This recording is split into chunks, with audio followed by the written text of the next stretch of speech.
প্রেম করা অবস্থায় হাজার হাজার মাইল হাত ধরে হাঁটলো হ্যাঁ তখন মেহনত লাগে না, তখন আর এখন? মনে হয় যে রাস্তা আরো বড় হয় না কেন।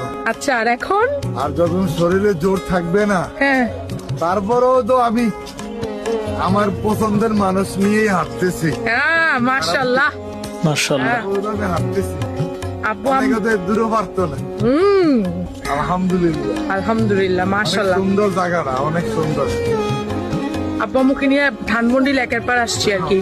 প্রেম জিনিসটা এমন বয়স এনে বড় কথা না। হ্যাঁ 50-এর প্রেমী 50-এর পরে, 50-এর পরেই আসল প্রেম বোঝা যায়। 50 বছরের পরে প্রকৃত প্রেম দেখা দেয়। ও মাই গড। কারণ আগেরটা ছিল যৌবনের প্রেম, হ্যাঁ এখনেরটা হইলো মানে মহাব্বতের প্রেম, আত্মার প্রেম। আত্মার প্রেম। আমি কি বুঝাইতে পারছি? হ্যাঁ পারছো। এখন এখন যেটা ভালোবাসি বা ও ভালোবাসে, হ্যাঁ এটাই রিয়েল লাভ। তোমরা যেটা ট্রু লাভ কও, ওইটা টুরু লাভ না। এটা ট্রু না, ওটা হলো যৌবনের তাড়না। আচ্ছা এখন যেটা হইতেছে বুড়া বয়সে, হ্যাঁ আমি ওরে দেখি, ও আমারে দেখে, হ্যাঁ একসময় ছেলে মেয়েও কাছে থাকে না। হ্যাঁ স্বামী স্ত্রীর এই বন্ধনটাই হইল প্রকৃত ভালোবাসা, প্রকৃত স্বামী স্ত্রী।